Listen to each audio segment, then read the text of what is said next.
Shqipëria do të përfitojë një linjë të re financimi për 20 milion eurosh nga Banka Europiane e Investimeve për mbështetjen e bizneseve të vogla dhe të mesme në inovacion, digitalizim, teknologji dhe investime të gjelbra. Presidentja e Bankës Europiane së Investimeve, Nadia Calvino, tha se gjatë nënshkrimit të marrëveshjes mes qeverisë shqiptare dhe një banke të nivelit të dytë, në 2026 synohet rritja e financimit me 60%. Bashkëpunimi ynë tregon vendosmërinë e palëkundur e fortë të Bankës Evropiane të Investimeve për të qenë partnere me vendin tuaj, si një motor investimi për të antarësuar në Bashkimin Evropian. Kemi investuar tashmë 1 miliard euro deri tani në Shqipëri, me një ndikim shumë të fortë në fusha të cilat janë pranë jetës qytetarëve, si transporti, energjia, uji, zhvillimi i teknologjive digjitale.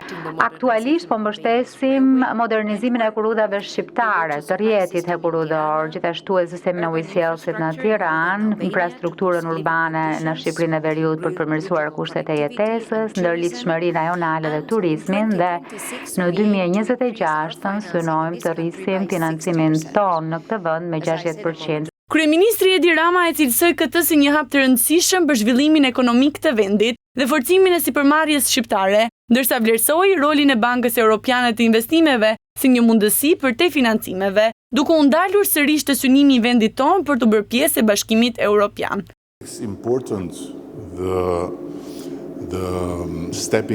Ajo çfarë e bën të rëndësishme këtë hyrje të Bankës Evropiane të Investimeve nuk është thjesht vlera e parave.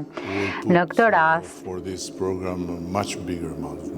për këtë program do të kushtojmë një vlerë shumë më të madhe parash, por është dia, është mundësia. Konferenca u mbyll me firmosjen e marrëveshjes për linjën e re të kreditimit me Bankën Europiane të Investimeve, që pritet të krijojë më shumë mundësi financimi për bizneset shqiptare.